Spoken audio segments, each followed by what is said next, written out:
Hello everyone. In this video we will discuss about real-time operating system. So a normal operating system like a general purpose operating system may perform many different tasks. So it has to manage the resources properly. So like that, this real-time operating system will also perform many tasks, and they were specially designed in order to run the applications within a precise timing. So within a particular timing, they have to perform its own operation. So that is what real-time operating system, and it also provide the high degree of reliability. So that is what the real-time operating system. So the major key parameter what we have in this operating system is time. So it will also respond with any external event. So there are large number of external events we may get in the computer system, and that all those events will be processed in short time. So that is what real-time operating system. So if there are any rigid time requirements, and that will be placed on set of operations and any flow of data, which is nothing but real-time operating system. So probably this real-time operating system is applicable whenever you have the environment which is used for controlling any of the system or any of the devices. Then we can use this particular operating system more efficiently. So that is what real-time operating system. So it is used in the environment where large number of events or any external signals that you may get in the computer system. So it must be accepted, and also it should processed in a short time. So that is what real-time operating system. So it also be changed. So whatever the process you have, the controlled process, it also be changed with the event. Suppose if you want to activate any of the process, and the any of the process that occurred in the system, so which is occurred by the interrupt. So all those things will be respond quickly. So that is what the major thing we need to follow in real-time operating system. So what are all the real-time operating systems? Some real-time operating systems are scientific experiment systems, medical imaging, industrial control systems, and some display systems, and also some automobile engine fuel injection systems, home appliance controllers, weapon system. So wherever you need to follow some controlling devices, or you want to control the entire system itself, then we can use this kind of operating system, which is real-time operating system. So as we do in a general purpose operating system, this real-time operating system will also follow the scheduling facility. So scheduling is nothing but, here if you want to perform any operation, so that particular process or a set of operation will be consists of many different tasks, and the term task we can refer it as a thread. So if there is one process that you want to execute, and that particular process will be consist of many different threads. So in order to execute those threads, so we need to perform the multitasking operation. So which means the performance should be carried over based on the multitasking environment. So which means we have the illusion that more number of process or more number of threads can be executed concurrently, but it is not like that, because we going to perform all these operation in a single processing system. Right, in a single processing system. So it will give you the perception like so it will keep on executing many different tasks simultaneously, which means there could be a rapid switching over between the task if you want to execute any process, particularly in real-time operating system.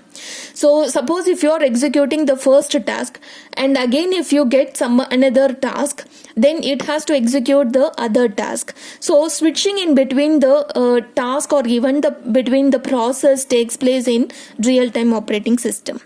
So in order to perform these switching operation in between either process or threads, we have to follow the scheduling. So if you are providing this scheduling operation or scheduling facility, so what happens there? Any one of the tasks should be given initially to the CPU for execution. Any one of the process will be given according to its priority. So if you follow this scheduling process, you should follow some rules to be taken in order to schedule the process to the CPU. So which among what basis we can schedule the process? So there is one method to be followed for scheduling, which is nothing but the priority. So if you assign the priorities for each and every process, so whichever the process has the higher priority will be given initially to the CPU for execution. So based on the priorities, we can provide each and every one process one by one into the CPU for execution. So like the same process or same method will be followed for thread execution. Thread are nothing but many different simple tasks in one process is said to be thread. So there may be many number of threads which are available for a single process. So all those threads will also be carried over, or it should be executed in the same way how we are executing the process. That is what thread. So here in this real-time operating system, we should follow strictly this scheduling process or scheduling concept on how we are providing the process or threads to the CPU for execution, due to rapid switching over between the tasks. So that is what the major concept which we need to follow in real-time operating system. So coming to the types of real-time operating system, we have actually two types. So one is hard real-time system and another one is soft real-time system. So what do you mean by hard real-time systems? So here strictly we are following the time constraint. So that is what hard real-time system. So for example, airbag. So you have the airbag in your car. Suppose if there is any accident, that airbag will be explode. So it is actually a safety measure. So whenever you are driving a car, suppose if the time skip in that airbag, so if it is not properly functioning on time, so what happens there? It may cause major injury to the person whoever driving the car. So it is purely based on the hard real-time operating system. So that could be the best example for hard real-time operating system. So the timing constraint must be strictly followed in case of the operation, whatever it is doing by the hard real-time operating system. Coming to the soft real-time operating system, so this soft real-time is another type of real-time operating system, but here we have some specific feature that time relaxation. So we are not following the same method what we done in hard real-time system. In this soft real-time system, some relaxation will be there on time constraints. So the best example for this soft real-time system is the mobile streaming video. Suppose if you are in any video call in your mobile, so what happens there? Suppose if the data is not sufficient while you are in a video call, so in between if the network is not strong, so no problem in that, your mobile video or whatever the thing that will be enabled for some time. It will not cause much damage or it will not produce to any heavy loss in that. So this could be the example for soft real-time operating system. Okay, and some multimedia images or multimedia videos also said to be the example for soft real-time system. And when we talk about this hard real-time system, another example is also there. For example, if you are instructing any robot in order to control the designing the car, so what happens there? If there is any error occurs in between while functioning or while designing the car by the robot, so what the robot will do, if that robot is trying to smashing the car, but what is this real-time operating system will do? So it should instruct the robot to halt. So if the particular system is instructing the robot to halt after smashing the car, it is not actually the thing. So this will not happen. So here the hard real-time system is purely based on the time constraint. So if any of the time is missed, then it will produce a major loss or a major damage. So that is what hard real-time system and soft real-time system. And the next one we will discuss about some of the advantages of real-time operating system. and later on we will also discuss disadvantages, and then what is the difference between the real-time operating system as well as the general purpose operating system like Windows. Okay, what are all the advantages of real-time operating system? First one is maximum consumption, which means it will utilize all the resources whatever it is using. It should utilize get the maximum utilization of all the resources, then only it will give the productive result. Next one is task shifting. So as I told, there could be a rapid shifting in between the task whatever it is trying to perform. So that is what the major disadvantage of this real-time operating system. Next one is focus on application.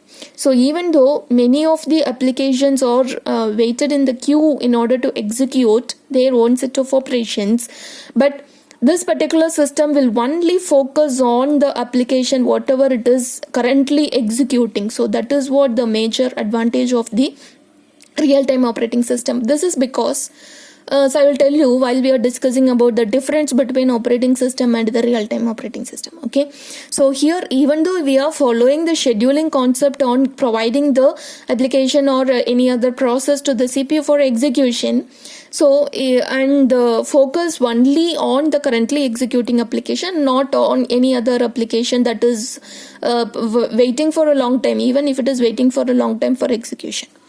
Next one is real-time operating system is in embedded. It is also used in embedded system in order to control the entire device or any of the computer system.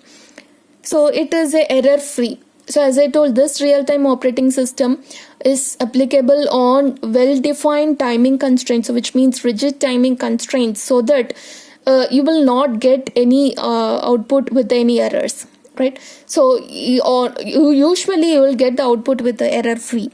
So next one is memory allocation. So this will be more efficiently done in case of real-time operating system. So there will not be any delay of allocation of memory for any of the process whenever it is entered into the system. So next one is what are all the disadvantages of this real-time operating system. So first one is limited tasks.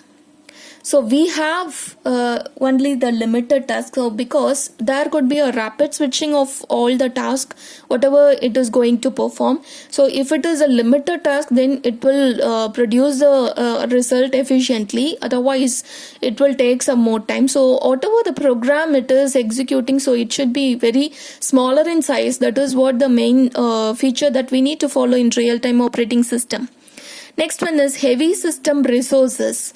So in order to execute the minimum number of tasks, it is actually using much more system resources because it has to give the productive output. So it is actually using many number of system resources, or that could be the disadvantage. And it is using much more complex algorithm because it is usually used in some critical applications and critical systems. So it will always follow only the complex algorithm. So it is very difficult to understand and to design all these algorithms. Device driver and interrupt.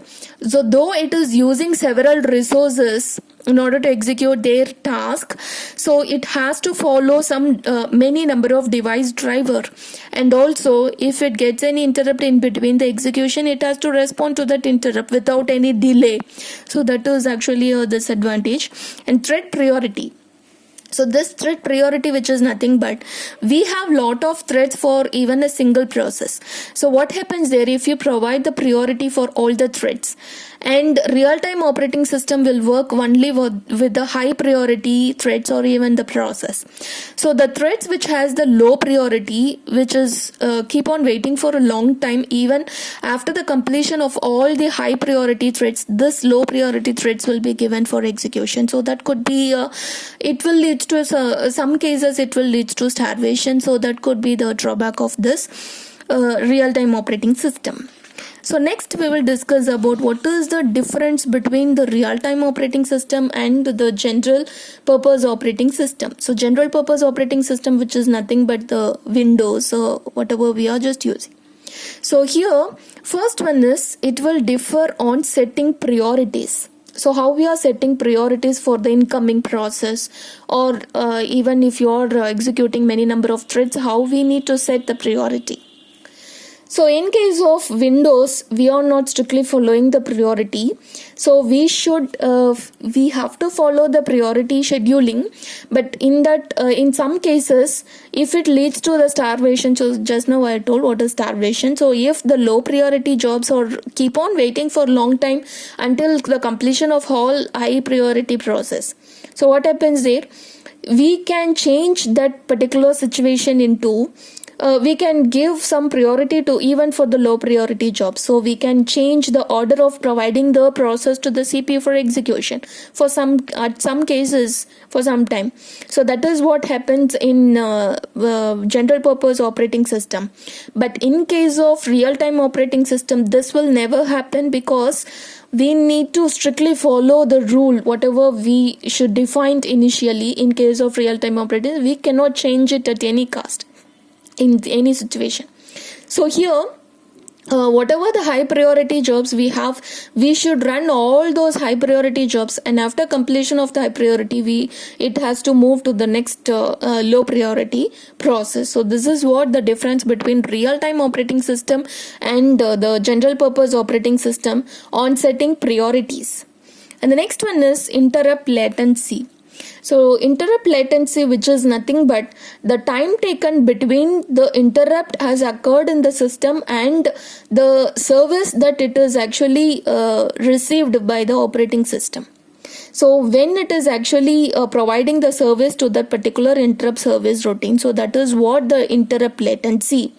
In a normal general purpose operating system, this interrupt latency will be a maximum one, which means it will not give the immediate response to the interrupt whatever it is getting. Some type of operating system will give, but some type of operating system will not provide the immediate response. But in case of real-time operating system, it has to give the immediate response to the interrupt whatever it is getting into the system. So that is what the interrupt latency will be very minimum. So that is what the difference between the real-time and the general purpose operating system. And coming to the performance, how it differs from general purpose operating system.